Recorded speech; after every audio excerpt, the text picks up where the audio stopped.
Hi friends, welcome to my channel Supriya homely kitchen. आज मैं আপনাদের কাছে নিয়ে এসেছি খুব কম তেল মশলা পমফ্রেট মাছের ঝোল। তো তার জন্য ধনে পাতা, কাঁচা লঙ্কা, টমেটো আর এখানে আমি কড়াই বসিয়ে দিয়েছি। দেখুন, কড়াইতে তেল দিয়ে দিলাম। তেলটা গরম হলে আমি মাছগুলো আস্তে আস্তে ভাজবো।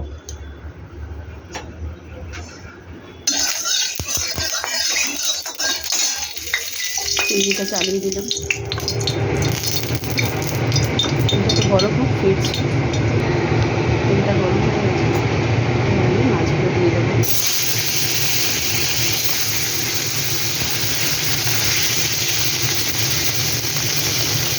তেলে মাছগুলো ভেজে দেখুন বন্ধুরা, এভাবে হালকা করে আমি সবকটা মাছ ভেজে নেব।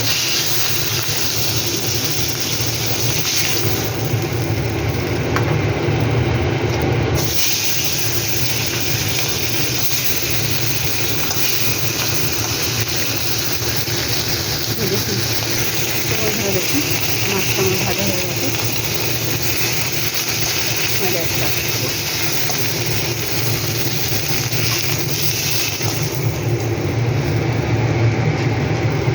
তো এইটুকু তেলেই আমি করবো, তো মাছটা একটু বেশি তেল লেগেছে।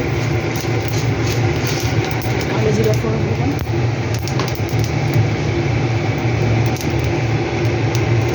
একটা মিডিয়াম সাইজের পেঁয়াজ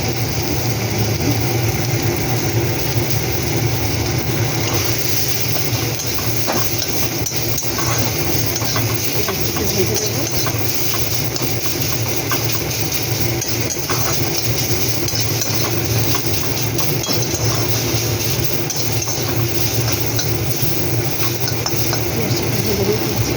পেঁয়াজটা মোটামুটি ভাজা হয়ে গেছে, এবার আমি টমেটো কিছুটা দিয়ে দেবো।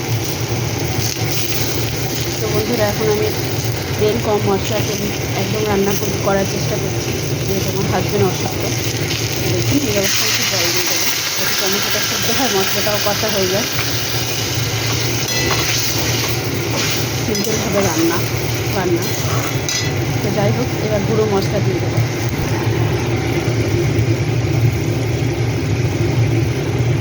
চামচ মতো হলুদ দিয়ে দিলাম, নুন স্বাদ মতো দিয়ে দিলাম।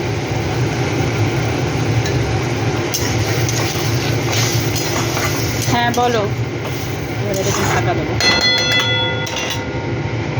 পরে ফিরছি।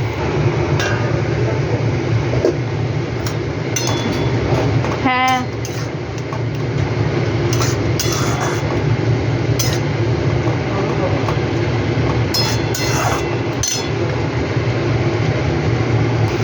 দেখুন বন্ধুরা,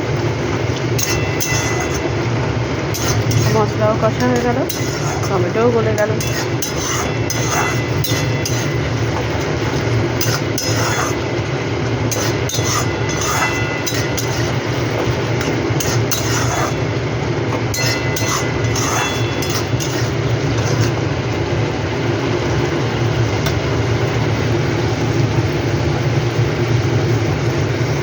রান্নায় তেল নেই, ওই জন্য তেলও ছাড়বে না।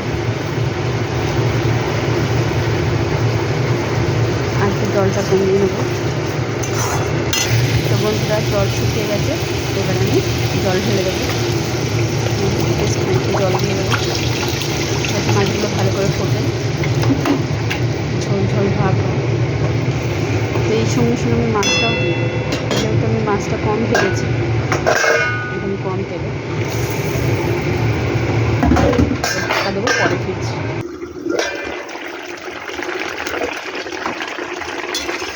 তো দেখুন বন্ধুরা, মাছের ঝোলটা আমার ফুটে গেছে, এখানে আমি ধনে পাতা দিয়ে দেবো।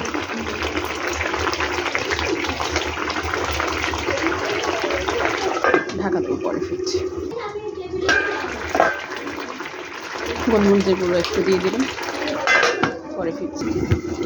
তো এবার আমি আমার হাজব্যান্ডকে একটু তুলে রাখবো, তুলে রেখে তারপর চিনি দেবো, এই চিনি আর লঙ্কা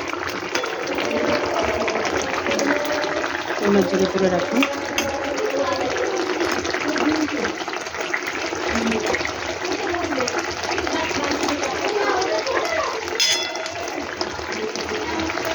দেখুন তুলে রাখলাম। চিনি দিলাম স্বাদ মতো, 3টে লঙ্কা কেটে রেখেছিলাম এটা দিয়ে দিলাম, দিয়ে ঢাকা দেবো। এবার আমি নামিয়ে নেবো। তো বন্ধুরা আপনারা ট্রাই করবেন, ট্রাই করে কমেন্ট করে জানাবেন আমার রেসিপিটা কেমন লেগেছে। ভালো লাগলে লাইক কমেন্ট শেয়ার করবেন, আমার চ্যানেলটা সাবস্ক্রাইব করবেন। ভালো থাকবেন, সুস্থ থাকবেন। থ্যাংক ইউ ফর ওয়াচিং বন্ধুরা। বাই।